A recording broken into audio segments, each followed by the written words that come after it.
So about 10 years ago, I was placed on hospice with this rare incurable disease called Shy-Drager syndrome or multisystem atrophy. I saw a lot of doctors to make sure that this was definitely my diagnosis, and because it was a terminal illness. I was 28 years old, and they told me, this is a very progressive neurodegenerative disease, and you will die from it. So I worked for as long as I could. I was working sometimes 70 and 80 hours a week, pouring myself into this job. And then my husband decided that he did not want to stay with me because he could not bear the thought of me getting sick. And he decided that it would be best if we separated. So I want to say this. Love that cannot bear brokenness is not love at all. It's convenience, and it is an agreement, all right? So after my divorce, I move in to this little house, and I'm trying to work. And I remember the very last day of work, I was with a patient, and I walked in the room, and I passed out, and it scared the patient. And I realized at that point that I was not going to be able to work anymore. Shortly after that last day of work, I was placed on hospice. They gave me 6 months to a year to live. And within that 6 months to a year, I had this rare opportunity to live like I was dying. And I wrote notes to my children. I filled journals and journals full of notes that would be left with them after I was gone. And I remember sitting in this living room and meeting with a hospital chaplain, and he handed me this tiny little blue book, and he said, "It's time for you to make peace with this death." Like, I have visited lawyers and got all of my children situated. Like, I knew where they were going to go whenever I did die, and I knew, like, that they would have pieces of me with them in forms of letters, like on their wedding day and graduation. And I spent a really rough year, like, going through these stages of grief on my own, like acceptance, denial, bargaining, like all the grief process over and over again. And I remember having this conversation with a hospital chaplain that was a hospice chaplain that was my age. And he said, "It's time for you to make peace." And I thought, excuse my language, but I thought, fuck this. I'm not ready to die. I'm a young woman. Like, my kids still need me. I can't do this. I can't do this to them. So I kept fighting really hard, and I made an agreement with myself that I would get up and get dressed every single day. No matter how bad I felt, no matter how miserable I was, I would get up and I would get dressed. So I got up and I got dressed, and I prayed. I was like, "Please, just, if you're out there, then help me," and I realized very quickly that I was going to have to be my own savior. And no one was coming to rescue me. No one was coming to save me or abduct me. It was all up to me. And so I made a deal with myself, and I promised myself, I'm going to get up every morning. I'm going to fight for my life. And so that's what I did. And at the end of that year on hospice, whenever I was still alive, I decided that I was going to announce to my family that I was going to come off of hospice. And this was met with a lot of resistance, a lot of frustration. People thought I was being selfish. My family members were irritated with me. My doctors were angry. They were like, "This is not wise." Well, anyway, it was my choice, right? So I decided I was going to live. And I started these new experimental treatments. And there was a point in those treatments, within that treatment, that I thought, okay, my disease has progressed and my kidneys are failing. I started swelling and my blood pressure started going up. So I went back to the doctor, and come to find out, I was not experiencing kidney failure, but I was 32 weeks pregnant. And I had just come off of hospice. I was shook. I was like, what are we talking about? Like, what does this mean? What are we going to do? Am I going to be okay? Is the baby going to be okay? What is happening? And so early, I had this dream during hospice, which was not odd because a lot of people have dreams when they're on hospice. We're medicated pretty heavily. And I had this dream that I would die when I was pregnant. And I thought, wow, that's crazy. What a good way to go out, bringing life into the world. And so this dream became a thing that I was thinking about constantly for the next few weeks. I was 32 weeks pregnant. I didn't have very long to prepare for life. I had prepared fully for death, but now I am having to prepare for life. And I'm not going to lie and say I was not scared, because I was terrified. I was terrified that something would be wrong with my child. I was terrified that I wasn't going to make it. I knew I wasn't going to make it. I had this sense, this knowing that something, this wasn't right. It's not normal to come off of hospice and then get pregnant and have a baby. So this story seems bizarre and crazy within itself, but I had a few weeks to prepare for this life. I tried to get as much as I could ready for her. And then at the time of my delivery and the C-section, I coded on the surgical table. I was quickly resuscitated and moved to a room in the labor and delivery unit.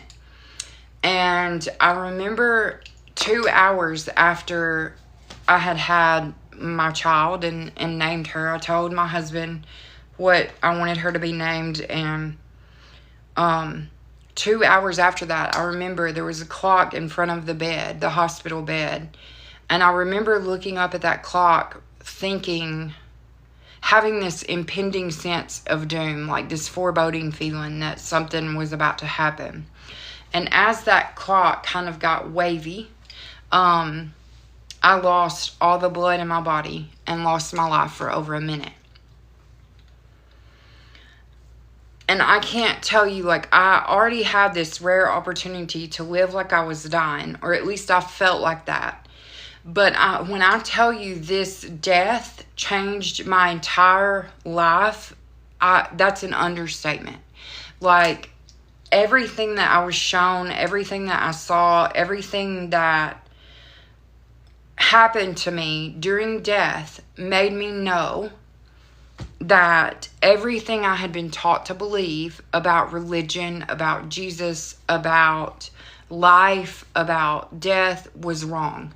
Everything I had been taught to believe was wrong.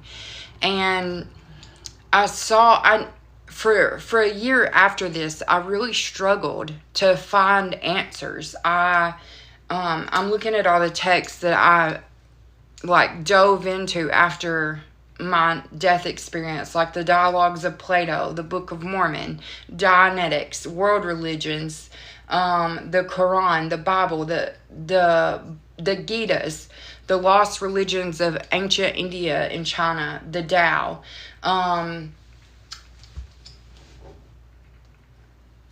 Theosophy, Scientology, all these books, the story of philosophy. And I dove into these books one by one to try to get answers. What have y'all just shown me? I was met by not physical bodies of my dad and my meemaw, but I was met by them as what some people would describe as orbs. And so they met me, but I felt their energy and I knew who they were.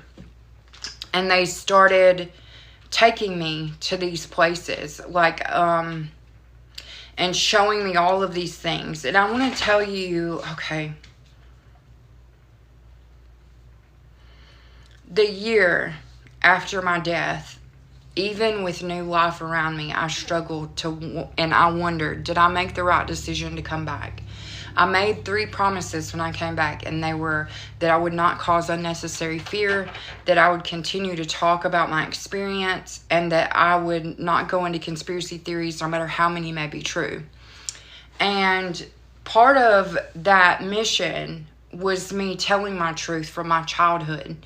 And this is where it's tricky, because when you have felt the unconditional love of death and life itself merge, and you have this within you now, it is very hard to exist within this 3D reality, because none of it makes sense anymore.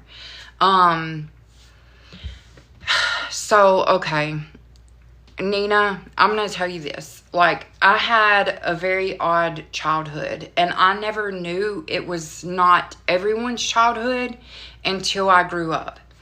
And part of my childhood, a large part of my childhood could very well sound conspiratorial, because I was part of something darker than the GATE program. I had this thing called an individualized education plan, and my dad worked for this company, and it was backed by government and world. It was like a big, huge corporation. But the way that my dad got this job is that he basically signed me over.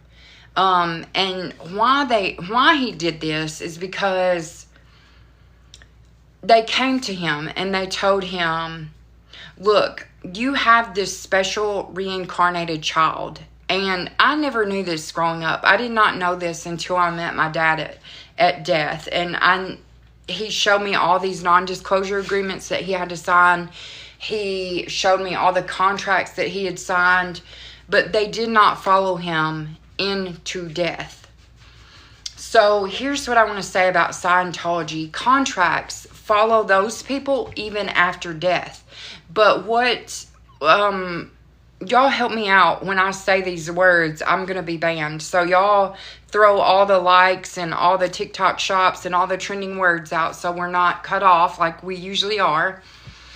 But my dad worked for this company called, you know how we have locks on our front doors? Well, heed my story. And so this was before it was called that. It was called Martin and Marietta. I broke it up like that. So, Martin, Marietta. And part of this thing that happened to me, they told my dad that I was a reincarnated Egyptian goddess, and they gave him a picture, and they told him that if I did not accept their help, then we were expendable. And they made this very clear time and time and time again. And so this was like a huge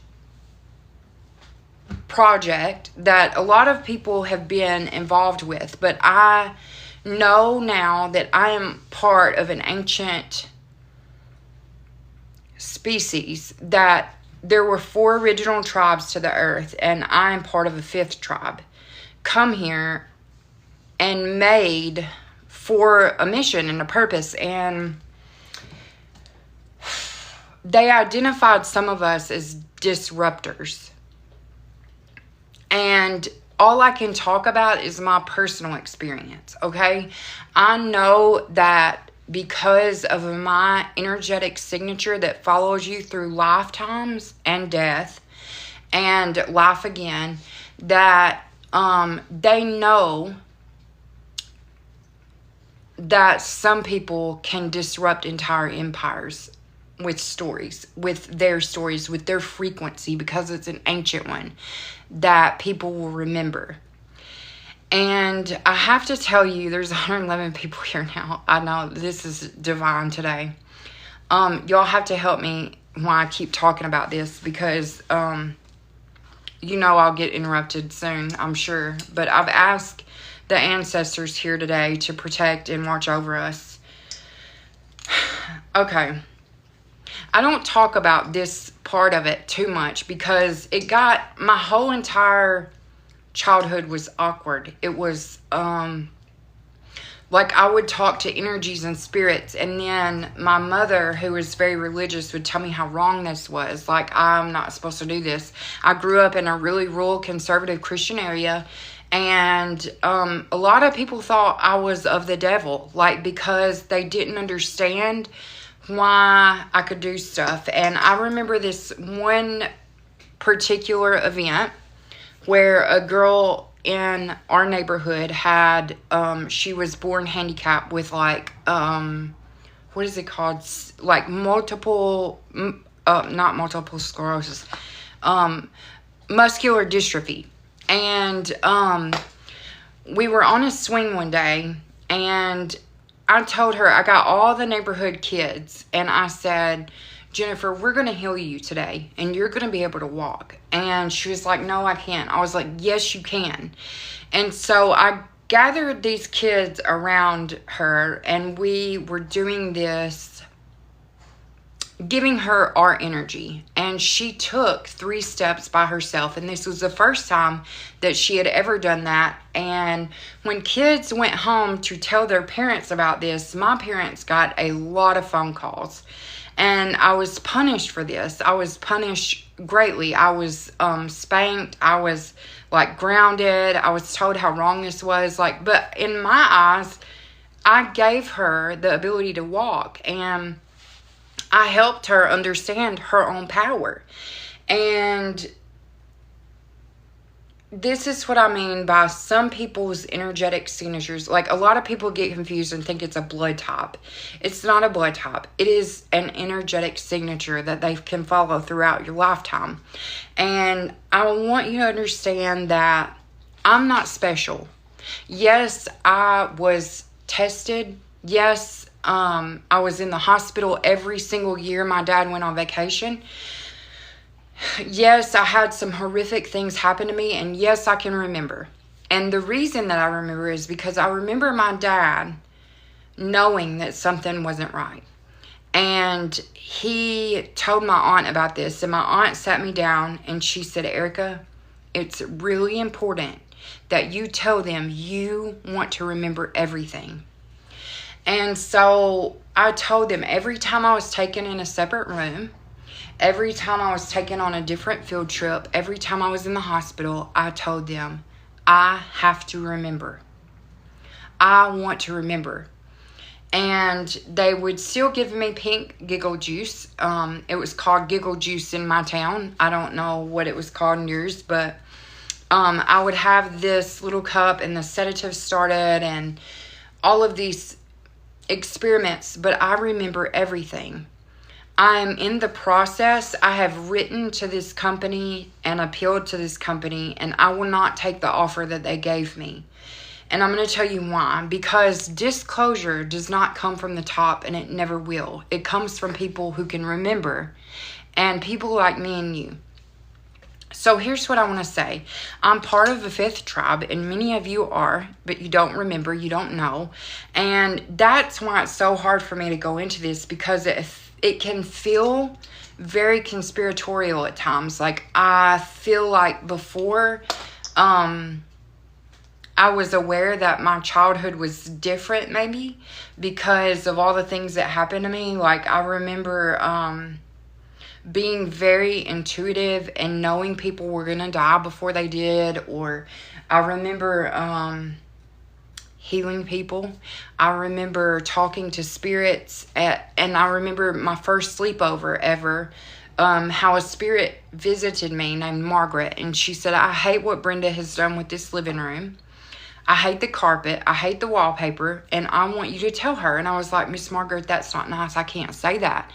And then I realized not everyone could talk to Margaret. And when you're 5 or 6 or even 7, and you're talking to spirits that only you can see or only you acknowledge, then there's this really fine line where you can be totally discredited. And I knew from that ride home after that sleepover, because I went to Miss Brenda after Miss Margaret was insistent. And I went to Miss Brenda and I said, Miss Brenda, Miss Margaret hates what you've done with this living room. She hates the carpet. She hates the wallpaper. And she wants you to change it back. Well, Brenda was totally freaked out. And she called my mom to come get me. And all the way home, my mom told me, you cannot do this ever again. You are in big trouble. And you will never go to another sleepover as long as you live. And from that moment, I didn't go to sleepovers. People could come to my house, but I couldn't go anywhere else. Because here's the thing. I got used to the spirits on our land. The energies that lived in our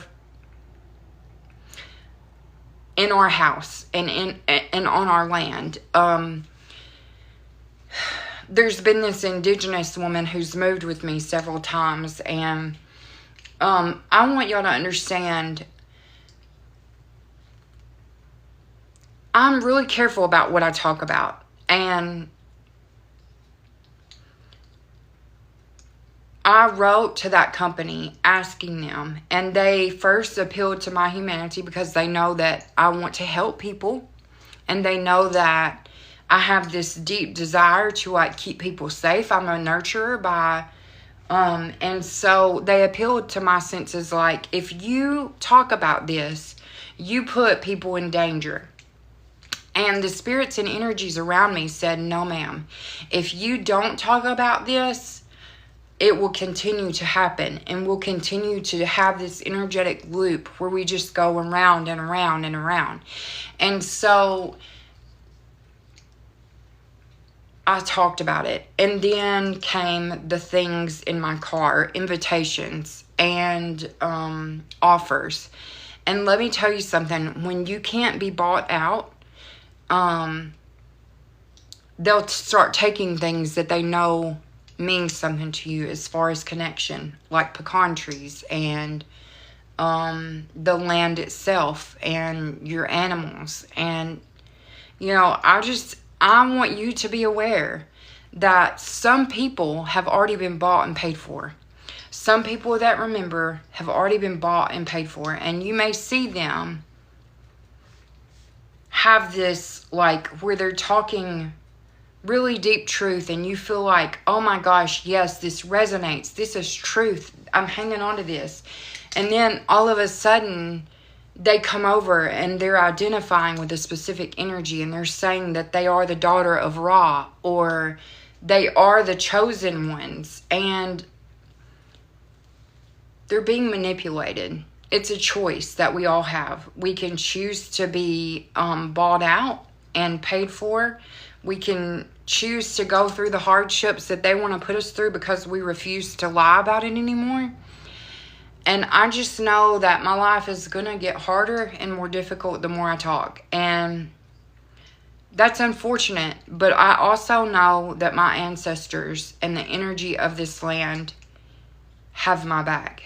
And that is more to me than anything they can offer.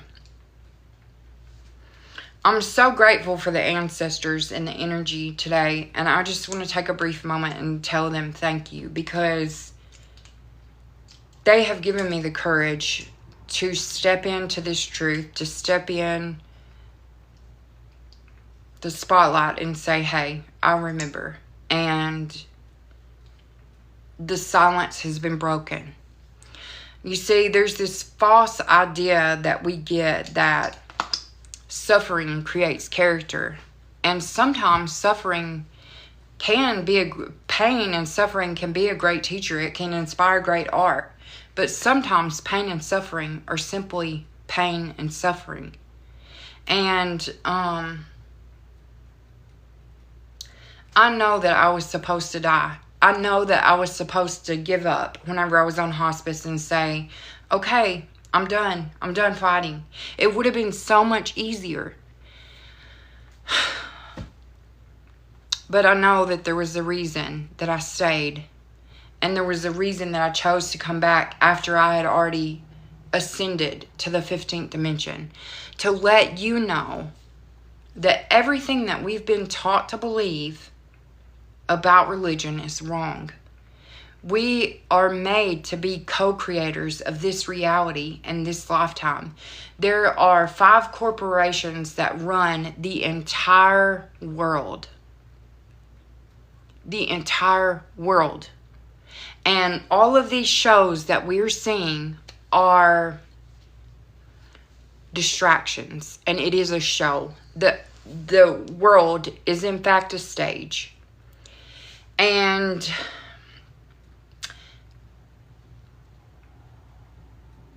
part of me disclosing this story, my truth, is in the hope that our indigenous and our black and brown and people of color and can see that this was not just done to them.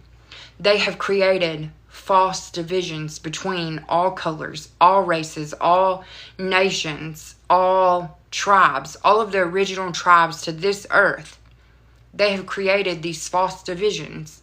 And part of my hope in sharing what has happened to me as a child, all the testing that was done on me, all of the disruption that has been placed in my life, I hope in sharing that all of these false divisions can fall away. When they say, whoa, this wasn't just done to black and brown people.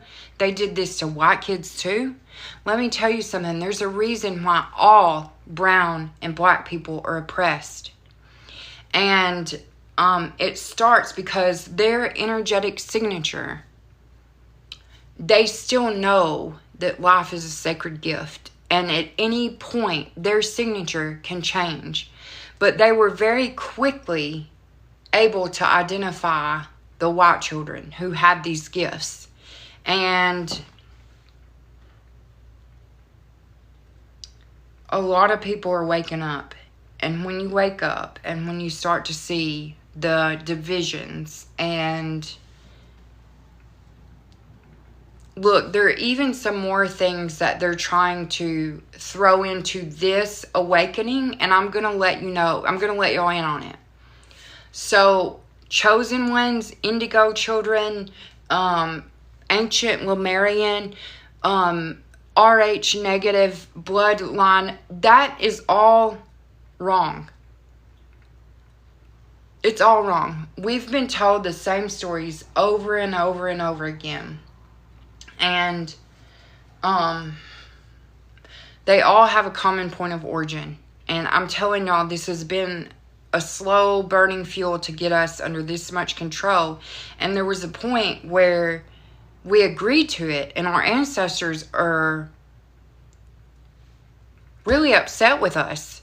They're really upset because they're like, whoa, we are all one. Yes, we were 4 original tribes of the earth, and now we're 5, but we are all one. We all impact one another, and there's this ecosystem that we forget we all bleed the same. I remember the first time I didn't get to watch TV when I was young because I was very indoctrinated. I was grew up Pentecostal and was very in a strict household. We didn't get to watch TV much. And I remember one night a babysitter was letting us watch TV really late at night. It was a cousin of mine. She was staying over. And we started watching a MASH episode. And I remember bawling my eyes out during that MASH episode because it was about, I don't know if y'all have ever watched this, but there was an episode where a white soldier would not, it makes me emotional just thinking about it because I can relive this. It's where a white soldier would not take a black man's blood. And when I think about this, it just breaks my heart because I know for a fact that we were never supposed to be divided by color, by religion, by whatever it is. And yes, there is a huge divide that we need to pay attention to. Class. Because here's what I want to tell you. That class system that they hold is false too. They let us think that some of us are middle class. No, we're all struggling, honey. The poorest white people are having the same struggles as our brown and black people. And I know that is, I have privilege to say that. I know I have privilege. And so when you know you have privilege, you also have a responsibility. You all have a responsibility to each other, to me, to you. Okay. I have some ancestors here who are saying, like, okay, I don't know if y'all can see them come in hot on my neck, like, Jesus, back up for a second. They're wanting us to know and get the point across that in death, you understand what truly matters. And that is what you do in the present moment. What you do with each present and passing moment. My Meemaw said, like, I struggled with this story. Like, do I even tell this story? Do I not tell this story? And my Meemaw stopped me in my tracks on the road. She appeared in my front seat, and a tree fell. I slowed down because she just came out of nowhere, and about that time a tree fell in the road before us. And she said, do you see how important the story is? And she said to me that the past is affecting the present, and we've been in this energetic loop of repeating and repeating and repeating the same stories over and over and over again. And this goes back to the very beginning, the first time someone tried to explain how the world works. And then there were people who thought, wow, we could profit off this. We could use this to gain control of these people. And I know this story is important. And I need you to know that I've reached out to a very prominent person and have been talking to this person about disclosure and about my story. And if it helps one person, it's not important. Okay, I'm going to tell you, it's not important what they did to us. It's not important that you remember. I think I'm getting distracted with this. Like, it's not important that you remember. I remember enough that I know you don't want to remember. What's important now is that we see what they've done, what they continue to do in the name of religion, in the name of our Creator. So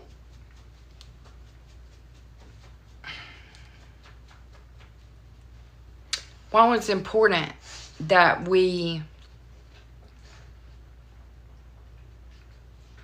know the past so we don't repeat it, it's not important to live there. So the only way, my spirit team, my God team has told me the only way that this will stop is if it's observed, if it is seen. And the more of you who choose to see me and hear me, and the more traction the story gets. It's not about a spotlight. It's not about fame. It's not about likes. This is not a trend. This is a testimony. And we have to be strong for each other, because there's some of us who can't imagine a world without the system. And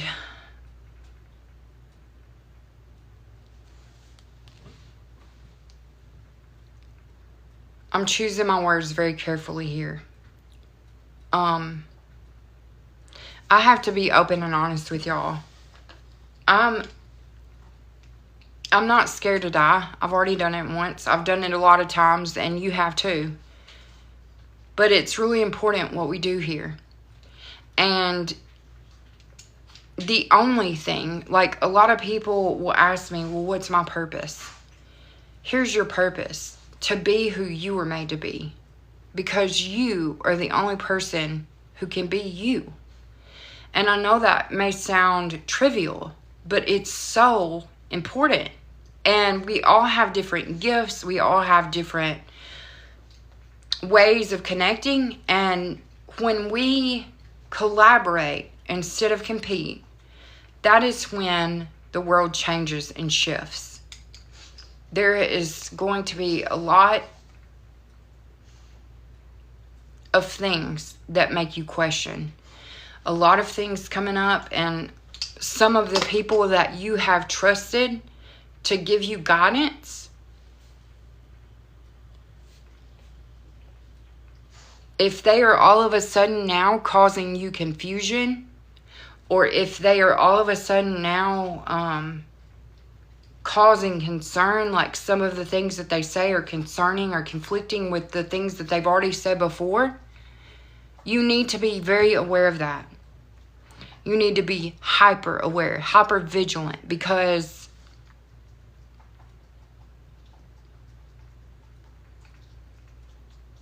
people like me have been offered things. Just, I'm going to say like this. Do y'all remember when Jesus was offered fame? When he was offered money and he turned away from it? This was not good or bad. This was his decision. We all have a decision. And a lot of people have made a decision that they're going to take a payoff. That they're okay with telling half of the truth because they think maybe somebody will hang on to the half that I'm allowed to tell and get it. This energy has been exhausting. And I'm just going to be really honest with you and say that I know things are going to get harder for me and my family. And it would be easier if I decided to just stop talking.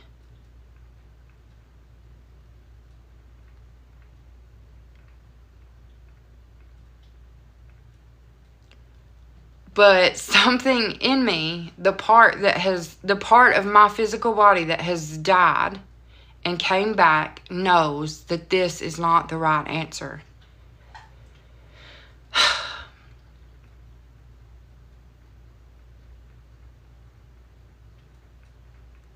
Part of alchemy is taking dark and turning it into light. And it's going to be hard, and I know that, but look, a lot of you have given me strength more than you know. Like, your messages give me strength to keep going, and I'm so grateful for each of you. And I know that I may not be able to fully explain it yet, but there will be a day when you look back and understand that I did right by you, and I love you very much. And I know that may not make sense to some of y'all, because you're like, how can you love me if you don't know me? But you are me, and I am you, and we're in this together. And I'm going to do right by y'all, I promise. And even if it's hard on me, I will keep going, and I will keep speaking, even when my voice shakes. Our children and our grandchildren deserve that. The future generations that will never know the demise of patriarchal domination. Peace is not profitable.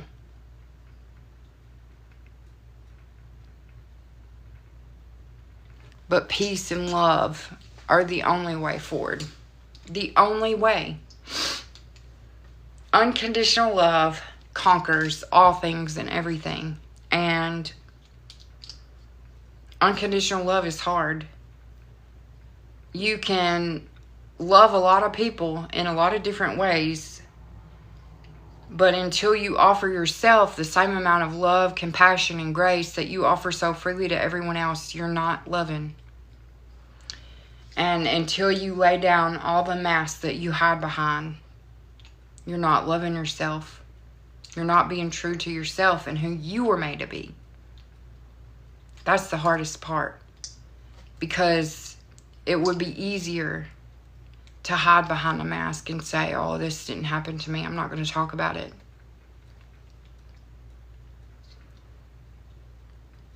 But part of me knows that if disclosure does not come from people like me and you, that it will never come at all. Because the people in power, the people in control, have worked really hard to get there. And they don't want to lose it. They don't want to lose their grip.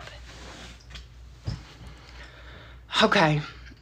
Y'all, I'm going to open it up for questions today. There are spirits and energies that want to say they love you and they're with us. And to me, that connection is invaluable. It is so precious, and you need to connect with your ancestors.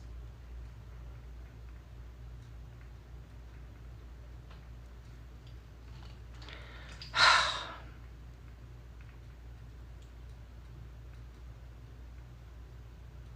remember I'm writing a book, and I remember part of this book, it was talking about, I've wore so many different masks for so many different people that even I forgot who was watching from the wings and which mask to put on.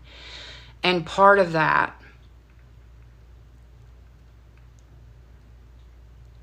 was showing up for people in what I thought was love. I was I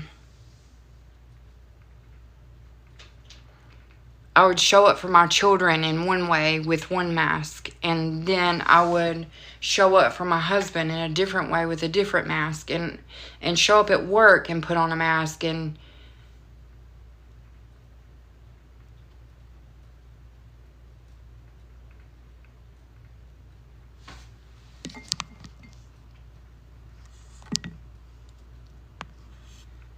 Jen,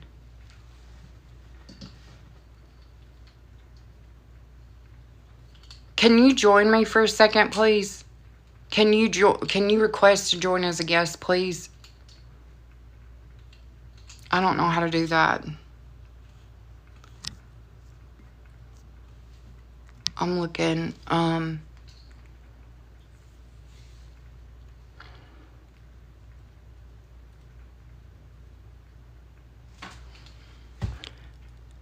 I'm looking at y'all.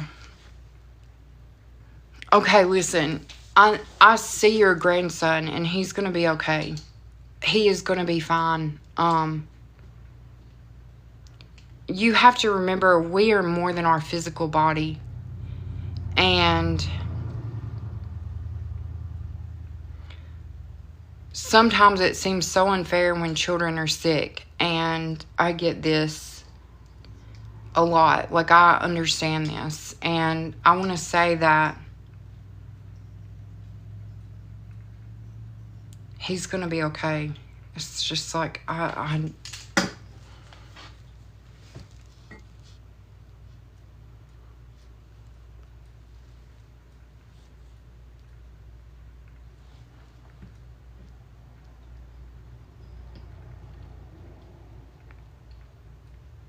y'all, whenever, I want to say this, I don't want to bring, like, there's sometimes there are messages for a collective. And I deliver a message every day. And not every day, but every day I come live, I deliver a message that spirit and energy have given to me. And it's not always specific names or anything, but I want you to understand that it comes through as a message. And sometimes this is like something simple, like everything's going to be okay. And I know that sounds ridiculous, but I get it. Like, whenever we look around in the world, sometimes we think, oh crap, or is everything really going to be okay? Like, ancestors, do you have my back? The path is always the same. And I like to use my Meemaw's dolly, which I can't even find. Hang on. If we think about, okay, right now, my dad showed, whenever I died, I saw 3 different timelines, okay? Like, and I don't like to say timelines because it's not linear. It is like time happens here and here and there and here and all over the place. So it's a fabric of time and space. And right now, I'm going to use this dolly as an example. There's like things happening over here and here and here. And we're all seeing different things, right? Like, this fabric is very real. And the time-space continuum that's happening is like all over the place. We're seeing wars. We're seeing crazy stuff that in real life seems more bizarre than AI. And then we're seeing things like people healing. And, well, I want to tell you that all of these time and space start overlapping and overlaying and come to a singular point where peace and love and unity rule over everything else. And I've seen, like, okay, spider web, yeah. So look, there's like this web of consciousness that runs in and out of us. Like, it's so hard to be in a present moment whenever you're thinking about everything else going on. But we're more than our bodies. And at any point, like, I'm going to say this about children. I'm going back to Sean, okay? Listen, when children get sick,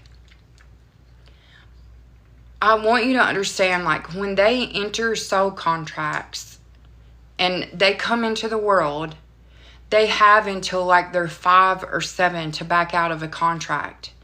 And they can say, like, I don't want to say this, but I'm going to say this. They can say, like, okay, I've taught the world something. They can literally say, like, we can learn so much from children. And when sick children are placed in our lives, we can learn even more. Because I'm telling you something, that's the hardest thing, to watch a child struggle and not be able to take it from them. And you learn a lot about yourself. You learn a lot about everyone else around you. And I want to say this, I'm sending all of my love and peace to Sean. And I want you to know that he's been placed in y'all's lives for a very specific reason. And you need to observe him and learn from him and grow from him. Children are ultimate teachers, and they can back out of a contract up until they're 7. Like, they can decide, like, I don't want to fulfill this contract, or this contract, what this contract was designed to do is already been done. Like, so for instance, like, if it's to teach a parent something, or and I know that's so hard to, like, see that sometimes there's lessons in pain, but pain is a great teacher, and it's taught me a lot about things. But your grandson will be with you, with or without his physical body. I need you to understand that and know that for sure. Like, he is with you, near you, and around you all the time. And his energy,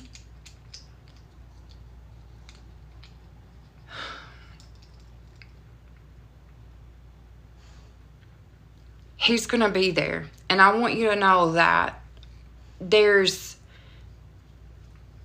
some of our children who come here, and this is not easy for me to say. I'm going to say this. We are billions of fractals of light. And when we lose our physical body, we can keep those fractals in certain places. And that's why some of you will feel like, sometimes you'll feel spirit and energy around you, or you'll,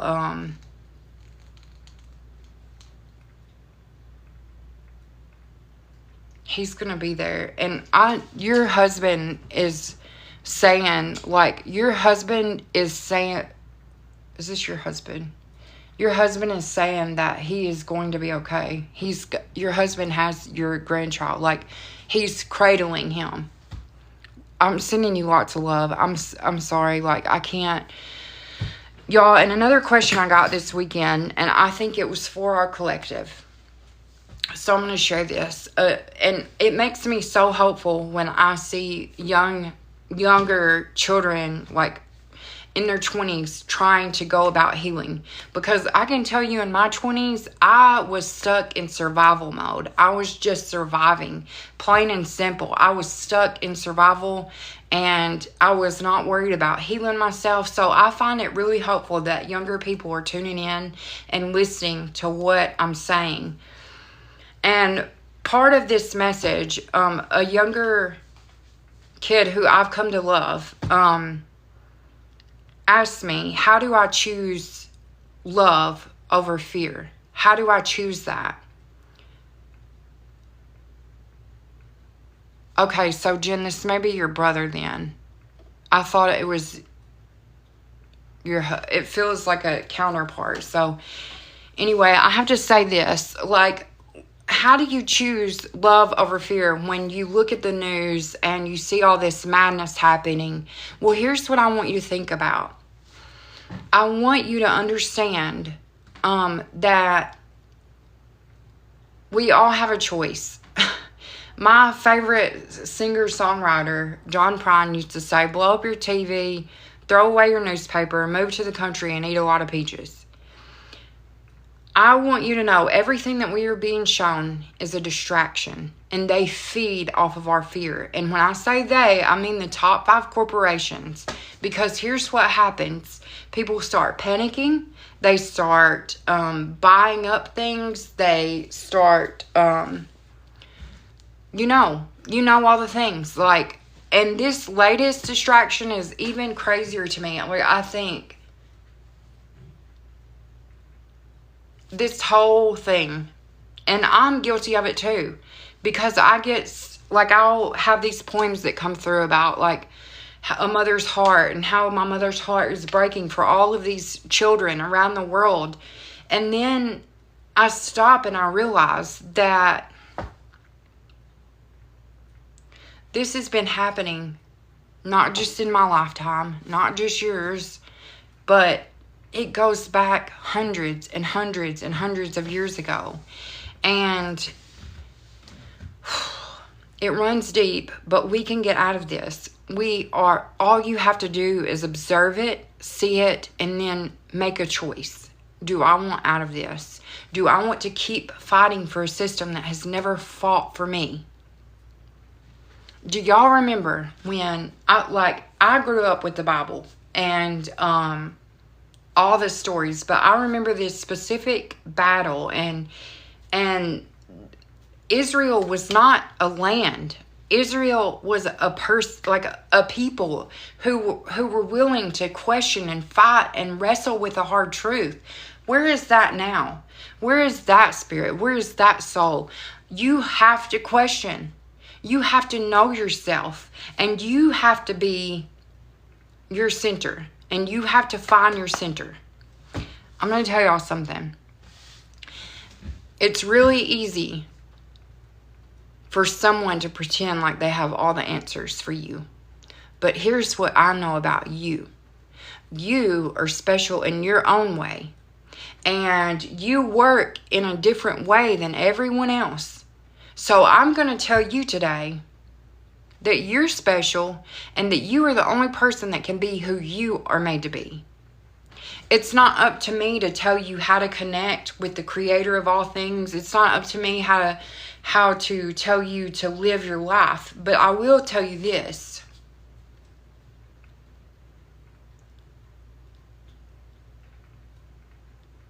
You have to feel to heal. and you have to go through it to get through it. And some of this thing, look, I've been...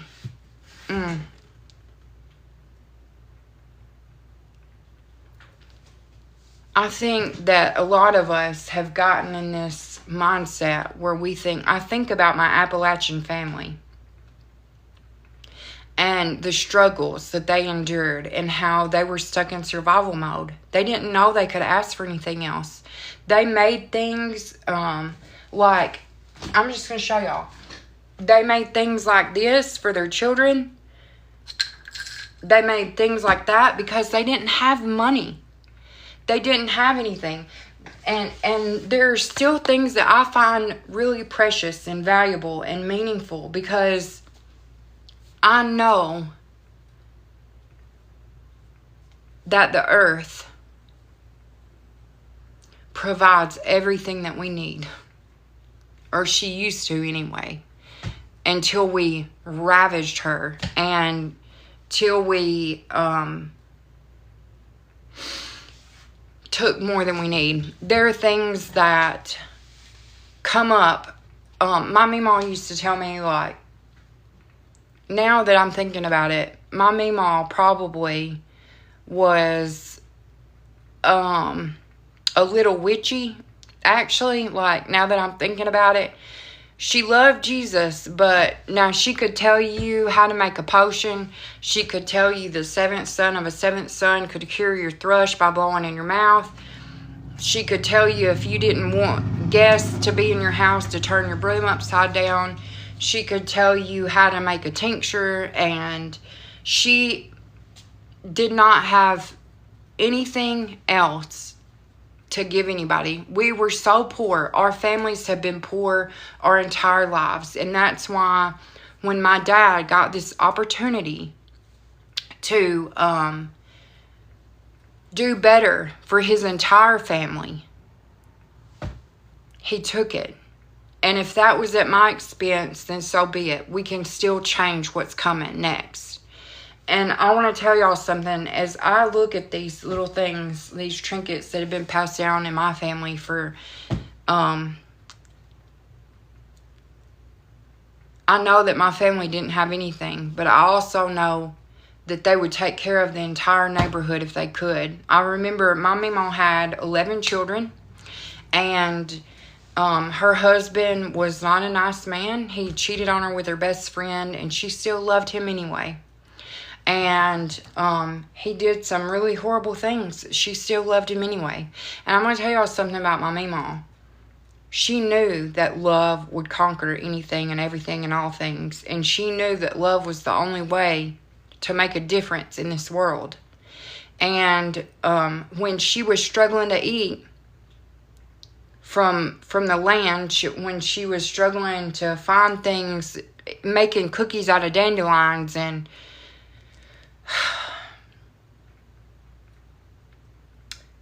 she didn't know that she could ask for more.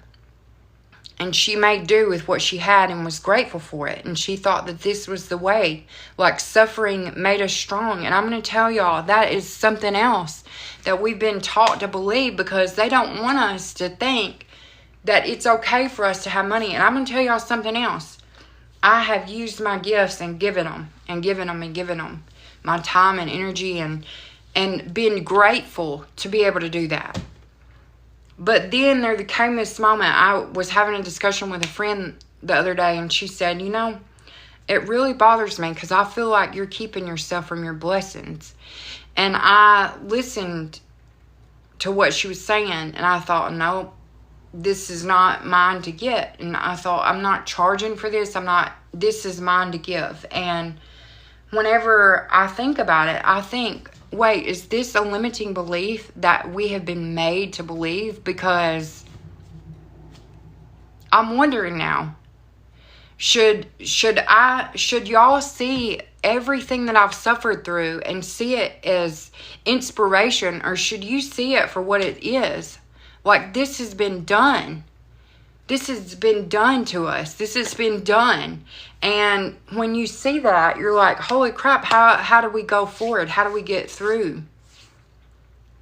And here's what I know. The only way is love. Unconditional love. It's a frequency where you can travel, where you can move about without your body. We just all need to ask for wisdom. We all need to ask for courage. And we all need to ask to be shown the way forward to this new place.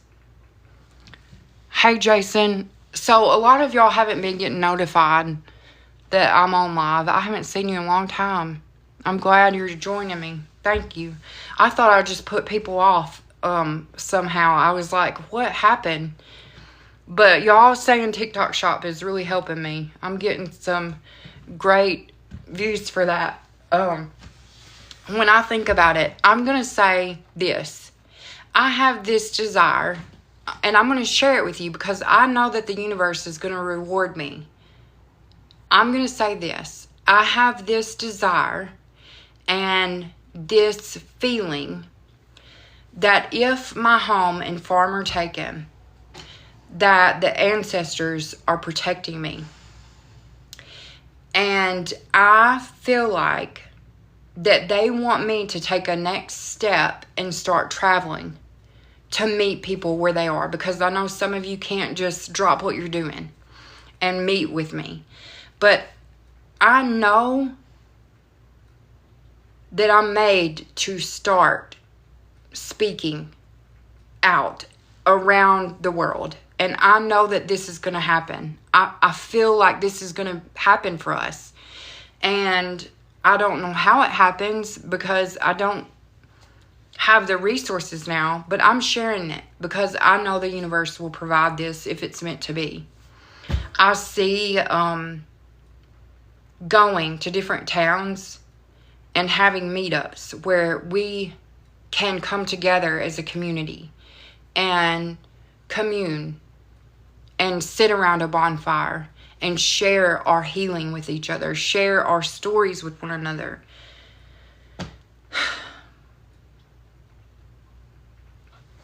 It's going to happen. I know it will. When it's meant to happen.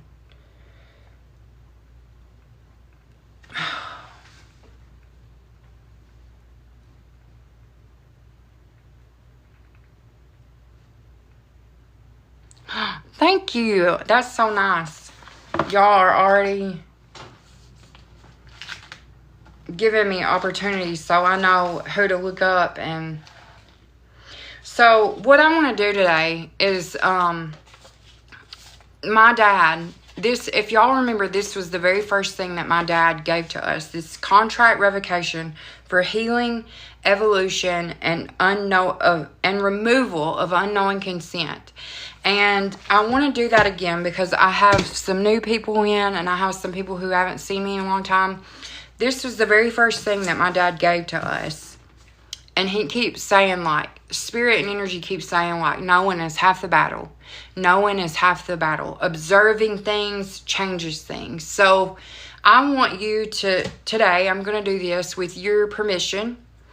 And you're going to take back your power today. You're going to call your power back to you and take it and feel it. And you're going to feel all of these contracts being broken. And you're going to feel evolution happening within your body. Are y'all ready? So this is a contract revocation for healing, evolution, and removal of unknowing consent. I, Erica Northam-Smith, along with this collective and group of people, hereby revoke all agreements, contracts, and permissions, whether explicit or implicit, that I have unknowingly or unconsciously entered into in this lifetime or any other, which have allowed the imposition of negative programs, energies, or influences upon my being. By the power of our divine will and inherent sovereignty, we cancel and dissolve all bindings, vows, or oaths that no longer serve our highest good. We release ourselves from all limiting or harmful beliefs and agreements that restrict our healing, growth, and evolution. We now sever any connections to any force, system, or entity that has sought to manipulate, control, or limit our full potential, whether through fear, guilt, shame, or any other program. We call back all of our energy, power, and essence that has been taken from us, knowingly or unknowingly, to be restored to us in balance, peace, and alignment with our true selves. We now stand in our full power and declare that we are the sovereign creators of our own experiences. We embrace all healing and evolution, stepping forward into a space of freedom, clarity, and self-love. And with gratitude and clarity, we invoke our highest selves, our guides, and the divine to support our process of healing, clearing, and restoring our true essence, free from any past entanglements. We ask now that any contracts or programs that are not of our highest good be neutralized, erased, and dissolved in all timelines, dimensions, and realities. And so it is. And so it is today that you step forward and heal and evolve and remove all of that unknown consent. Do y'all have questions or things that y'all want to share? I know that is a powerful thing, and my dad said today he was nudging me towards that, and knowing is half of our battle. Knowing is half the battle.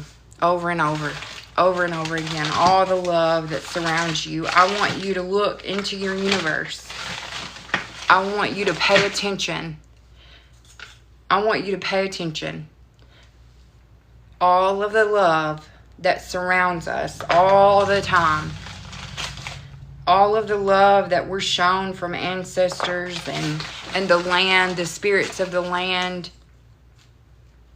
I want y'all to pay attention.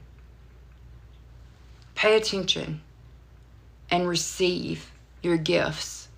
Don't stop yourself from receiving your blessings, because you're a blessing to this world. And I know that sometimes we can look around and it can look awful crazy. But there are other times when I know for a fact, when things like this end up in my living room floor, and I don't know how they got there, I know that our ancestors and spirits and energies are all working together for us to help us achieve this evolution and this ascension and this breaking of a new day. There's magic all around us, and it's up to us to find it. And it's also up to us to receive it and let it come in. And today, I stand before you and tell you that I'm ready to claim my place in this new earth, in this universe. And I'm ready for whatever needs to happen next. The sun does not ask what political affiliations. Thank you for that. Yes, I love that. Right? The sun just always shows up and shines on us. Y'all, I know that it's easy to get distracted. Look, I'm guilty of it myself, and sometimes, some days, I'm right with y'all in the news and thinking, oh crap, what is going on now? What is happening now? But here's what I want to tell you. there is hope, there is love, there is peace on the horizon. And all of the old systems have started to crumble and collapse. And there's a bridge that we are walking. And that bridge is there for all of us, between the seen and the unseen. You have to understand that we're more than duality. We're more than the bottom of the triangle. And when we rise and spiral up to the top of that triangle, it doesn't have to shoot us back to the bottom. We can keep ascending and keep spiraling out and up. I remember, oh gosh, I'm going to share this because I think it's going to help some people. In part of my program, part of my IEP, there was always this meditation, and it would say, now go down the staircase, down, down, down. They want me to stay down. And I've just now realized that it's up to me to go up, up, up. Inversion. Everything has been inverted. My phone has been going black and white. And it's the craziest thing. I know that spirit and energy can like come in and play with the Wi-Fi and the lights sometimes and all of that. So I want to say this.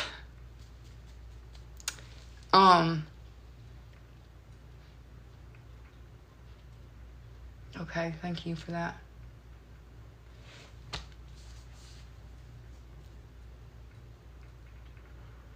When I went to fix my phone, I keep fixing it back and forth, and it's not lost on me.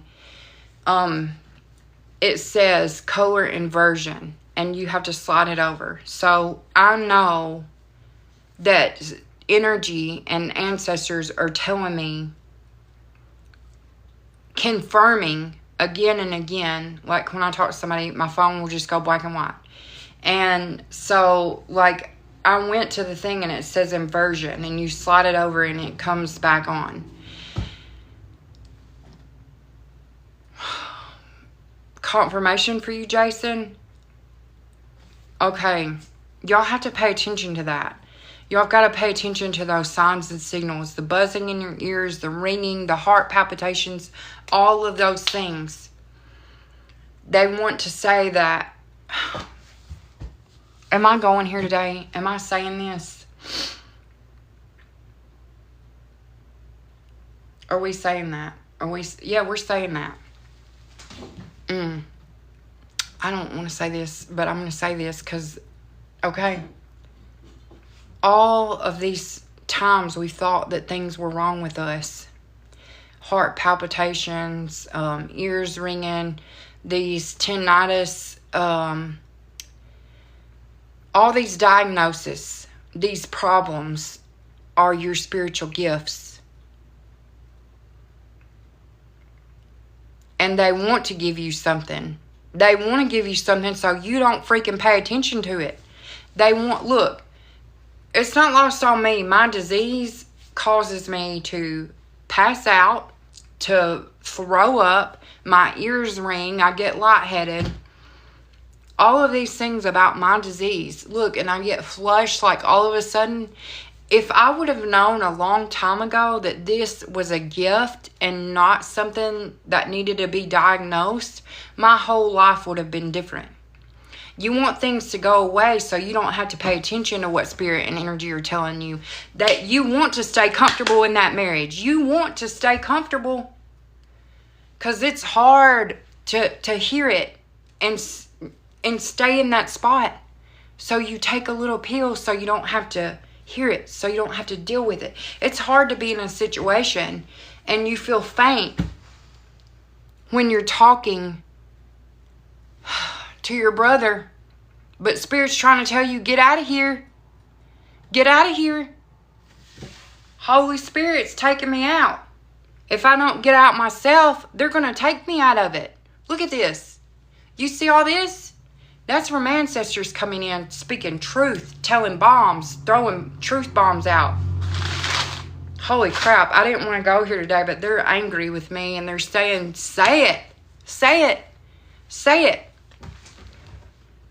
It's more comfortable when you don't have to listen to that ringing in your ears, when you don't have to feel faint when you're around somebody you love. Hello, I'm talking to y'all. Y'all hear me? It's easier. It's easier. They're angry because I don't just say some things like right out because I think it's rude. I think they're being rude with y'all and they're telling truths and I don't want to say it, but they're making me. They're telling me a lot of us want to think our heart palpitations are because of POTS or dysautonomia or we're having panic attacks. Let me tell you something. Your ancestors are talking to you. They're screaming at you. Hello? Can you please listen? Boom, boom, boom, boom, boom, boom. Listen to me. This morning, for the past 4 mornings, I've been shaken awake. Like the earth is shaking me, waking me up. Can you hear me? Can you see me? Can you see what's happening? Look outside. It's easier when we don't have to listen to spirit. It's easier when we don't have to listen to these energies because they're around us all the time. They want to tell us. They want to show us. They want to guide us and lead us in the right direction, but we don't freaking listen. We take a pill so we don't have to deal. They're telling it like it is today. I'm sorry about this. And the reason that you're feeling emotional is because you're awake in a world that decides to be asleep. I'm getting palpitations now and I feel like I'm having a hot flash. Look, every time I'm around my brother, I will get dizzy and I feel like, oh my gosh, what is happening to me? I'm having a spell. My meemaw used to say, I'm having a spell. I gotta go sit down on a spell. I'm having a spell. I'm having spells and I'm listening. I'm finally listening to what they are telling me. My brother is an alcoholic. He's manipulative. He asks me for money and rides and only to get beer. He uses his illness. He's got some MRSA on his leg and he calls me and says, oh my God, my leg, can you please come look at it? You're the only person that'll look at it. I love you, brother. But Spirit's about to take me out every time I'm around you. My daddy is saying, don't help him anymore. But I want to quiet it down. I don't like to listen to it because sometimes it's not what I want to hear. Just like in church, they used to say, like, God's talking to you. God's pulling at your heart. No, that's energy.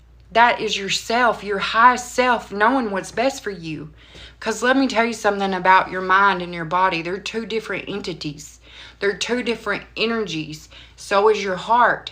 All of your chakras are different energies. When you get that gut feeling about somebody, listen to it. When your heart starts racing, that's your heart trying to tell you something. Whenever your mind starts racing and you have anxiety and your body gets in a full sweat, that is your ancestors trying to lead you out. Get away. Listen. Listen. It's easier to numb that. It's easier not to feel it because sometimes those hard truths we're not ready for, but our body tells us.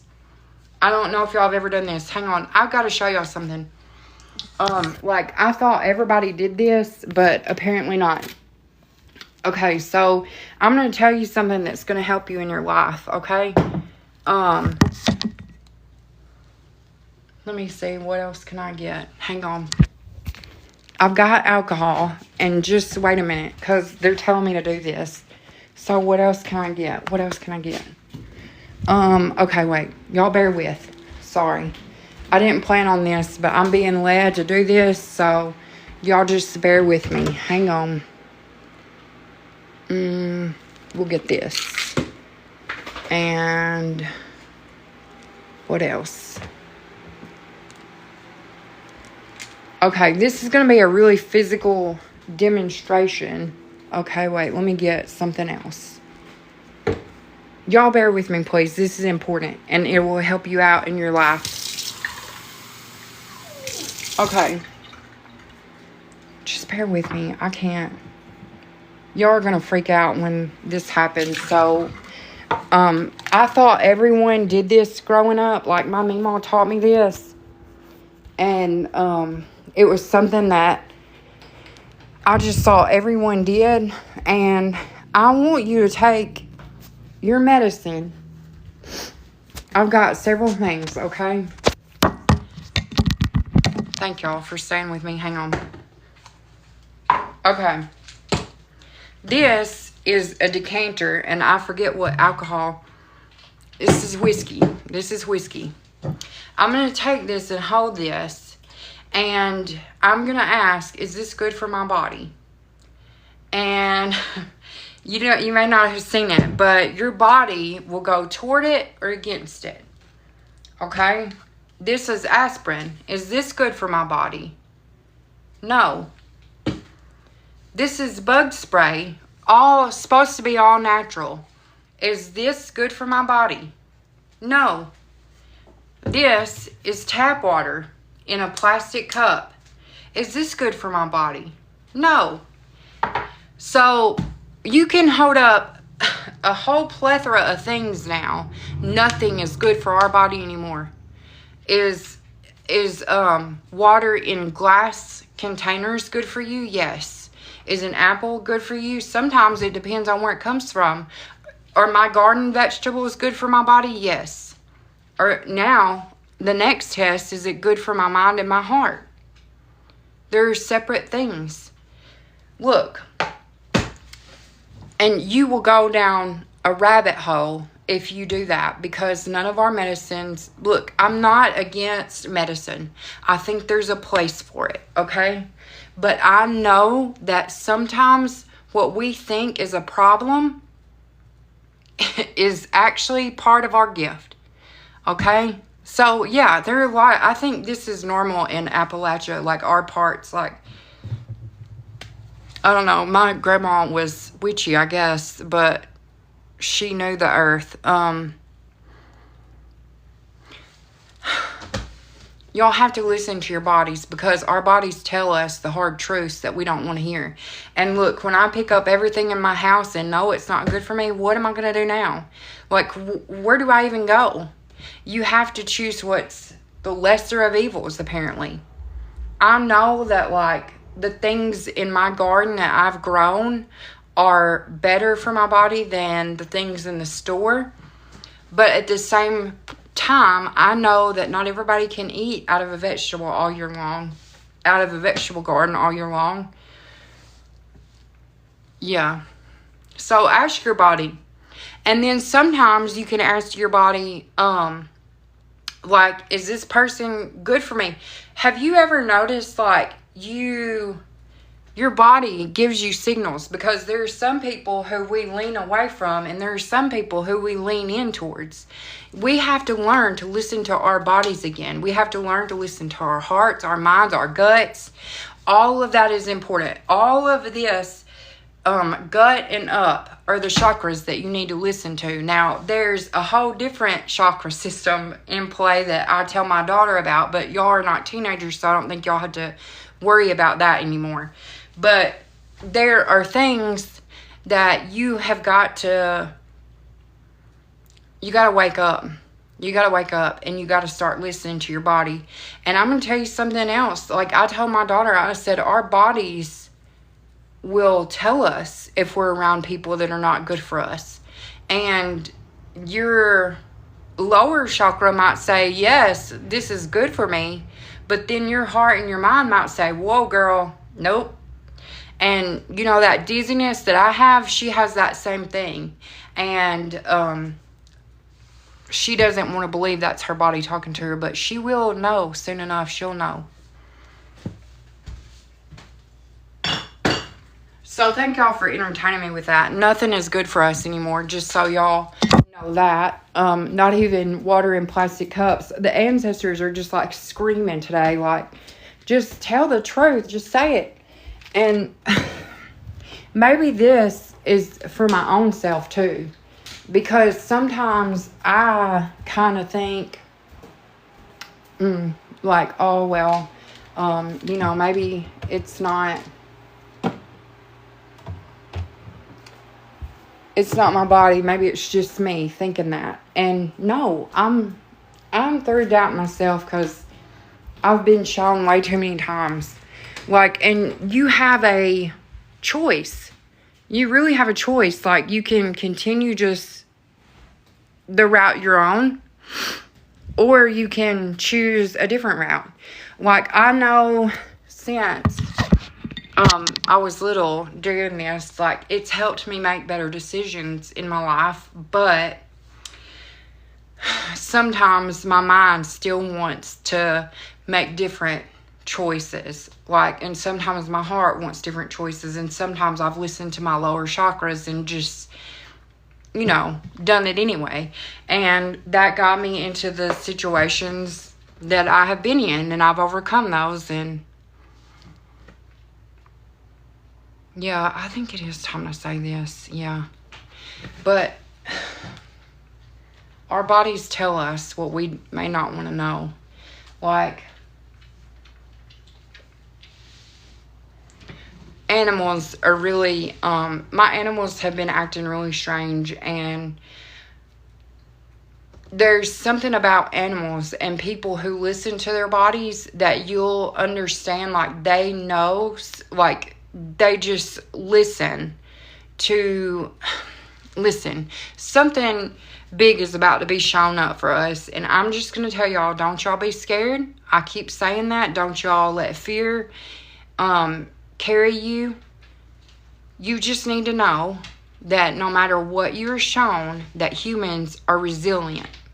We have made it through so many things before, and we all have a choice. And our choices can be, do we want to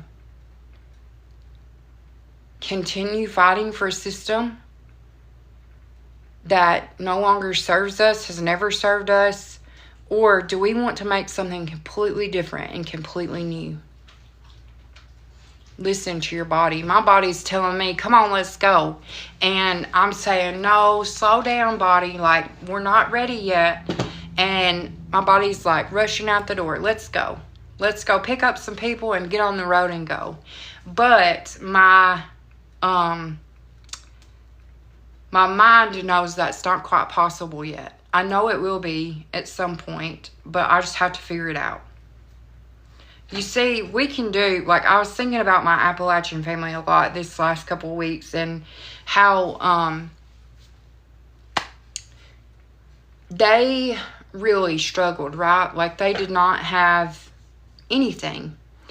And I remember going to the Appalachian Museum and being deeply moved by the ingenuity, by the creativity of these people, and like all of the fun that was made of them, how they were characterized like hillbillies and rednecks and like these stupid people. These happen to be like the most creative, loving people that have ever existed throughout time and space. Like, their ingenuity, their craftiness, I mean, it moves me. And listen, there may be a time when we have to go back to that and realize that even when things get hard, there's something within us all that can make it through no matter what we're faced with. Pay attention to the animals. I keep getting this song, Blackbird Singing in the Dead of Night. Y'all know that one? Like, I don't know. I'm going to have to look that up because I've heard that like 3 times. And I've heard the birds sing at night. And I know, like, you have to pay attention to the birds. You have to pay attention to the animals. Like, this is something I've been taught my whole life. And I need y'all to know it. Like, if you don't know it, then you need to know it. And the energy is just like really off. And it's going to come down to a choice. Do we want to keep going? Or do we want something new? Because our power that we called back today, that's ours. And it's real. And when you call it back from all timelines, dimensions, and realities, then it is yours. Yes, we are the most powerful versions of ourselves here and now. You're right, we are. Because we have done the hard work of healing. And we have made room and held space and time for healing. I'm exhausted. But I know that I can't stop talking now. I can't. It's a crucial point for me, anyway, that I refused the offer that will come up this weekend. And I don't know, I kind of do know what will happen. But I'm choosing to say that whatever happens, it's happening for me and not to me. And y'all should choose the same. And y'all should know that no matter what, you're going to be all right. Everything's going to be okay. I've seen it and I know it. And everything that's happened has had to happen exactly the way it did for us to get to that point in the timeline. Y'all are all going to be okay. And love on your dogs. Love on your dogs. And stay cool. And stay hydrated. That's your ancestors' advice. Because it is... I don't know if y'all are having some hot weather, but we're in the middle of a heat wave. Y'all need to check on y'all's neighbors. And... Lord, stay inside if you can. Alright. I love y'all. And we'll talk again soon, maybe.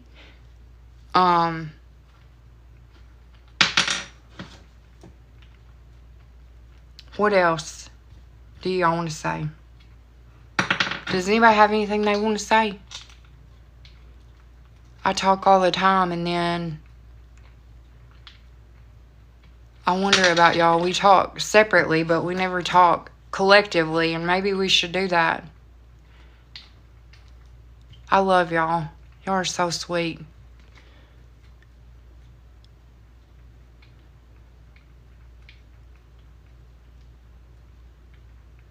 Do y'all want to say anything? Do y'all have questions before I go? Okay, I'm seeing this now. Will there be any issues with the 4th of July fireworks?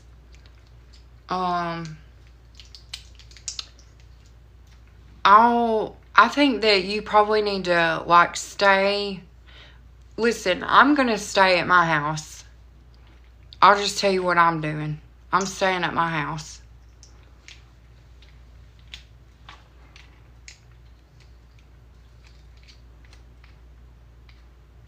I love y'all.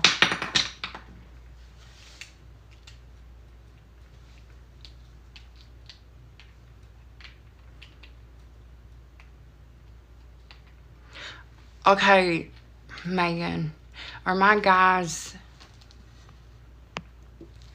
telling me to fully let go? Yes. This collective message today has been all of y'all's ancestors saying, like, pay attention to your bodies. Your bodies are telling you things. Let it go.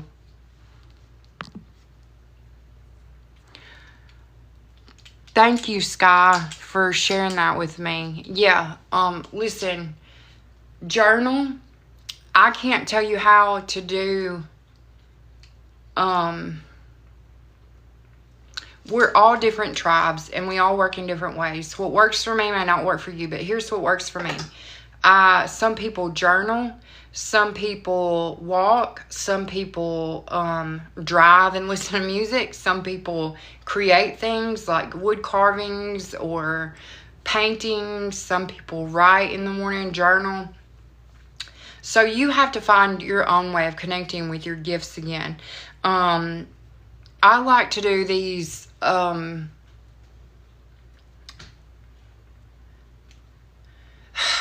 moments of silence. You are most connected. Like right now, whenever I get quiet and then I have all of y'all come, and then y'all's ancestors and guides come in and they're able to communicate. But I have a moment of stillness, and I set moments of intention. Like I will always say before I start my live that the people who need to be aligned with the message find it. The people, and I only accept energies that are of my highest good.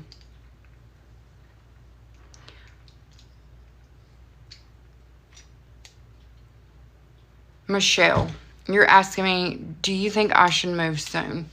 Look, I can't tell you that.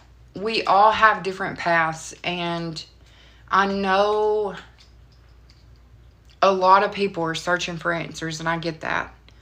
But I know, look, you're going to be moved and led. If you ask to be moved and led in the right direction, you will be moved and led. And I can't tell you what's right for you, but I know if you tap into your ancestors, into your guides, and you say, look, I just need you to lead me and guide me, and you listen to your body, listen to those ear ringings, listen to those heart palpitations, listen to the dizziness, all of it, and then you're going to be led to the right place and be in the right space at the right time. Kim Davis, you have 7 guides with you. 7. Are the Anunnaki coming back soon? This is interesting because I don't get into this much, but I think, look, the labels for me are interesting because everybody has a different word for them, right? Like the Anunnaki, the ant people, the inner earth people. Like, is that what you're talking about? Or are you talking about the grays? Because let me tell y'all something about aliens and ancient species. They're here walking among us right now, and that's why some of us have been experimented on. Can you talk a little bit about life path numbers? How it affects us. Okay, so listen. Before we were on, we've been on 2 different calendars, right? Like, okay, so as far back as I can remember,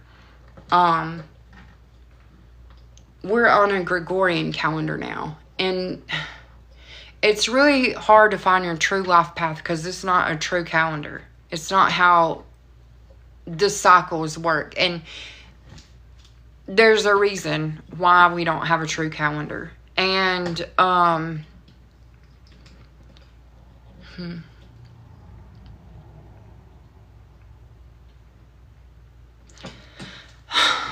if you want to get with me and we'll talk about the life path numbers a little bit deeper, we can do that. I think that it's important to, what am I going to say here? It's important to know your life path number, but with a calendar system that we are on, it kind of disrupts you knowing your actual path number. If you are life path 9 through 11, you get a choice whenever you die that you can like stay on as someone else's spirit team. You can go to different galaxies, different universes. So there are, okay, I'm getting caught up talking about this. I just am going to say this.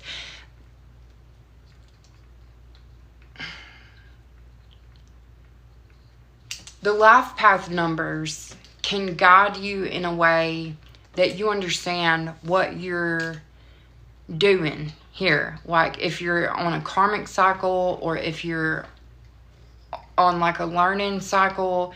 So it is helpful to know that, but it's really hard to find out your true life path number because the true calendar has been manipulated. And for a reason. 13 moons, 13 months. Thank you for that. Yes. I will try to okay, so I'll try to download this live. It takes a long time if this is like over an hour, but I'll download it and upload it to YouTube. Y'all know, like, some of y'all go and look for my YouTube videos, and I appreciate that. Sandra, I see 5 guides with you. So with astrology, how do you feel that works out with the Gregorian calendar? Well, here's the thing. I don't think it works at all. I think that that's why astrologers can predict one thing and then they're like confused. Here's what I know. The 3 separate timelines, like that I talk about, the fabric and space of time, like all over the place, like here, here, and here.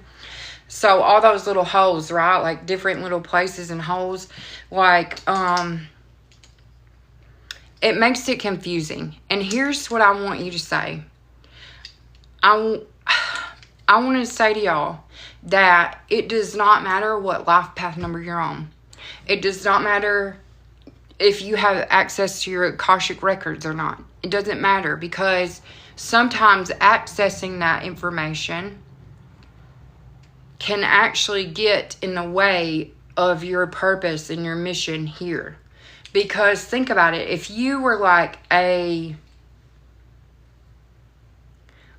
queen in a past life, where are we going with this? Okay, if you were a queen in a past life and you came here and you've had like a crap childhood and you've been in poverty, it can kind of get in your way. You're like, what is the point? So all of our lifetimes, all of our timelines, all of our realities merge into this specific point where we can act from a place of our highest self. And sometimes, yes, please do message me. And so sometimes that can get in our way of this lifetime. Y'all are wanting to know how many guides y'all have. I think y'all already know, right? Like, I mean, do y'all access that? You all have different guides.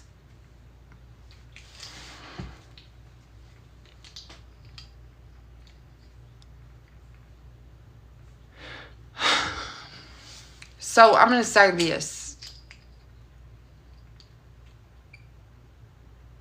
You can find out how many guides you have on your own. I don't need to be telling y'all that. I'm sorry.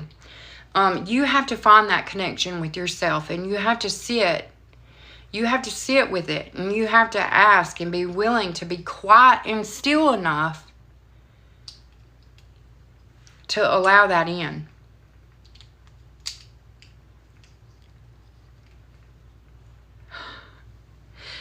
My guides are exhausted too.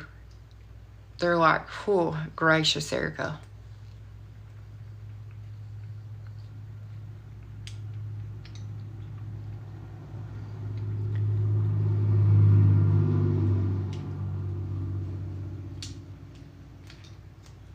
Yeah, we all have different guides, different ancestors on our team. Sometimes we can have like, it can change too at any given time. Like sometimes guides are called away. Like my dad can come in and out. Like, okay, so I want you to know that at any point in your life it can change. Like there's sometimes that they're doing things for you in other timelines and other dimensions and other realities. They're lining things up for you, like people to meet. They're making specific jobs. They're helping things line up. Yeah, that, right? What a time to be alive. We all signed up for this, whether we remember it or not.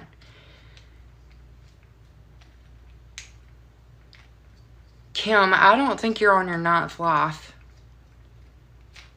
You have to ask those questions, like, at the best way to get those answers, how it works for me is at nighttime. And I imagine that I have dowsing rods in my head. And I say, can you show me yes? And they show me yes and they show me no. And then when they don't give an answer, that means it's to be determined. So you'll see these people and they don't know what it means. Like whenever it goes like this, they think that spirit is not answering them, but it's really like to be determined, because free will still exists, and there are an infinite number of variables that at any moment anything can change. I'm sorry I'm playing this thing. I can't. I'm fidgeting today. Thank you, Christine.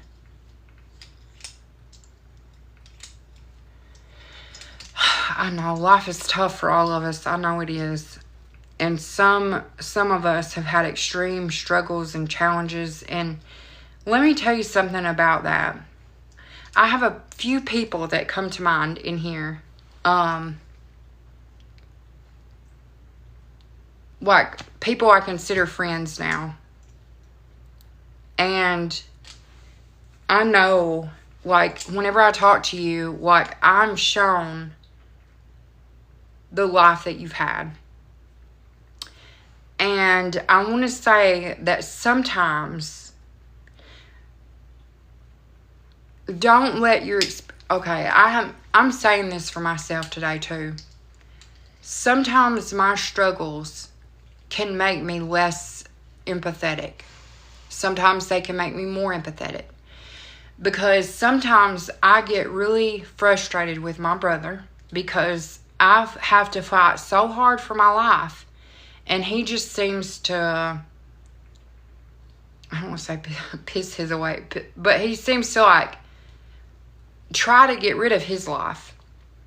And I don't really understand that, and it kind of gets me frustrated at times. But part of unconditional love is knowing that he has his own journey. He has his own lessons to learn, and I cannot be caught up in those lessons because then it distracts from mine. Are generational curses really, do they really exist? Let me tell you something. Yes. Yes. And sometimes vows and oaths that we've taken in past lives can follow us to this lifetime. And I'm going to tell you something really interesting about this time in this space. A lot of people have signed up and came here with the purpose of breaking generational curses.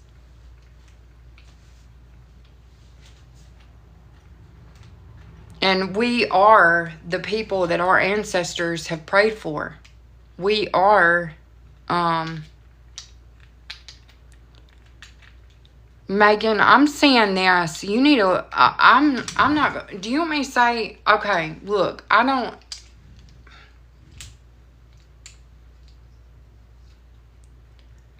I think, okay, wait. Megan, I don't know you. Have you ever been with me before? Like, is anything and everything I say okay that comes through, like, that I'm getting for you? Because I don't want to say what I'm hearing for you, but I want you to have the message if you want to have the message. Hey, Melly. Okay, is anything and everything I say okay?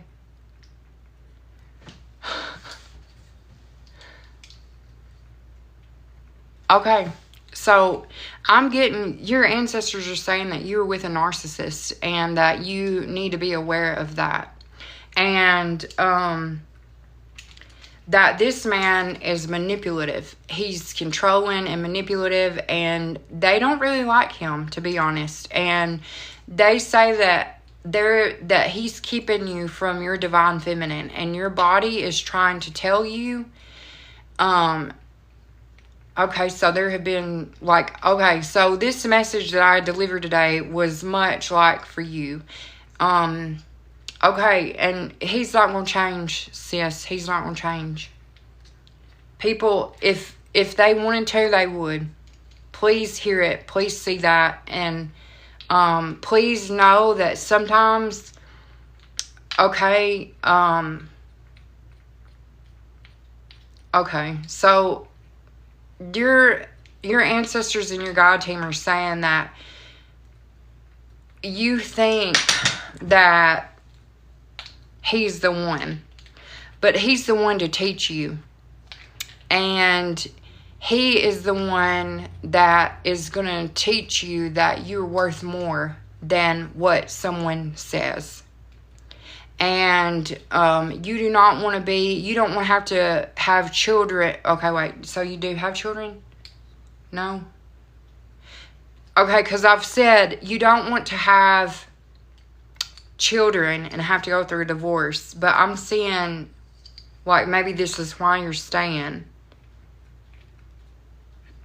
Just let it go. Let it go. Yep, they're saying let it go. It's not going to change. I'm getting confirmation. So, look, if you want to do it, go for it. You'll learn from it. And that child will be something that ties you to that man forever. And you know in your heart that it's not right. They're telling me you know in your heart that it's not right, but something about you wants the fairy tale of it. You want the fairy tale, you want the happy ending, and you'll get it when you walk away. They've got something else lined up for you. Save your time, save your heart. It's up to you what you want to do, but Lord, if I could tell myself a long time ago, and if I would have listened, girl, we need to talk. So sometimes ancestors will bring through a message for a collective. This is a time for the divine feminine, okay? The divine feminine is rising. And we no longer have room for men who want to keep us oppressed and do not support us fully. I'm sorry, that's just the way it is. Yeah, Lady Luna, you're right. Say no and watch what happens. Yeah, that's a good... Oh, Lord. I hope you hear me. I hope you hear me, sister.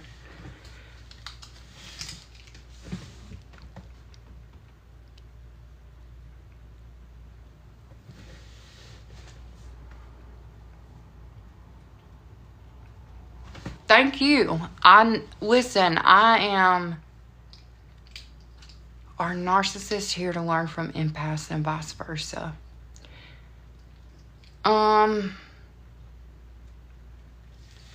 We can have soul contracts with people. We can have, look, Megan, I think you're attached to him. Like, I'm getting a soul contract, and this maybe has followed you over from another lifetime.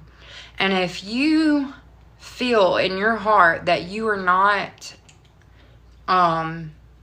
aligned with him anymore, if you'll message me after this and say, will you please send me the soul contract release, I'm going to send you a soul contract release. And what I want you to do is sign it and date it and keep it.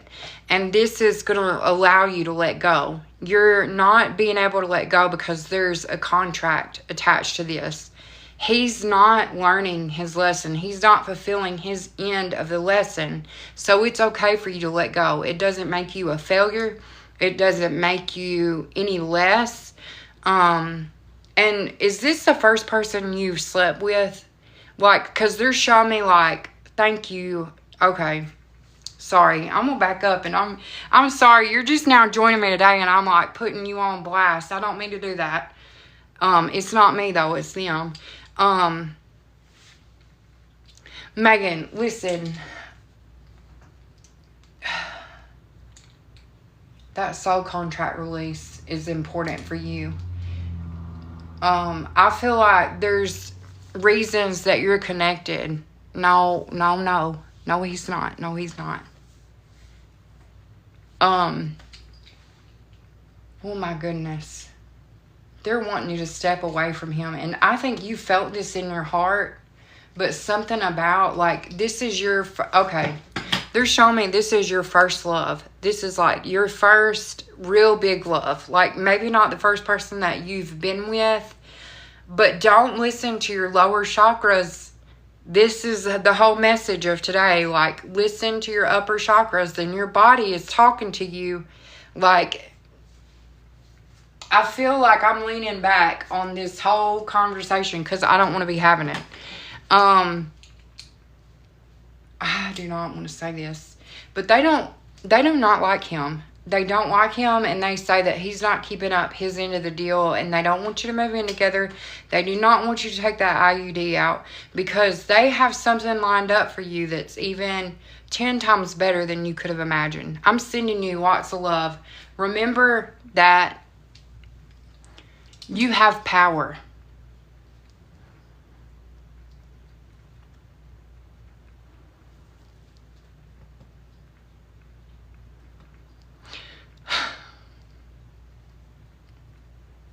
Yes, trauma bond with cognitive dissonance. You've got this, and you're strong. And you message me after this live, and I'm going to send you that soul contract release because I feel like this is listen, I don't know much about the terms narcissist and empath. Like, I know I'm an empath, and I've been with narcissists, but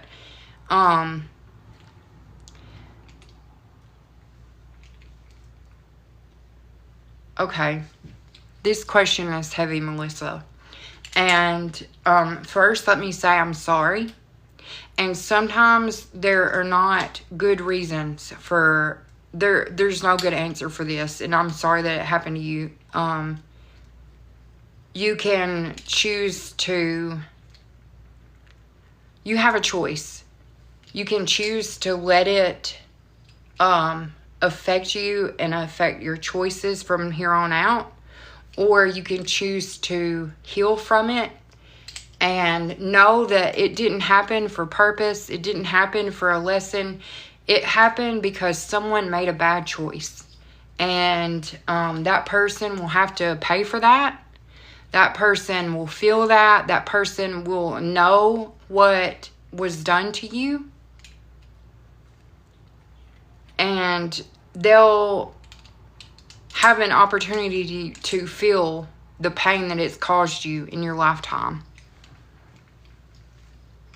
Megan, you have to, look, you're repeating cycles because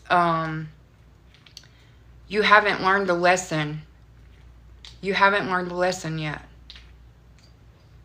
And you will repeat the same mistake, the same, you'll find yourself in the same situations over and over and over again until you correct it, until you learn from it.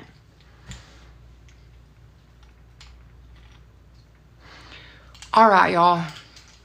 I think I'm going to get off of here. I love y'all.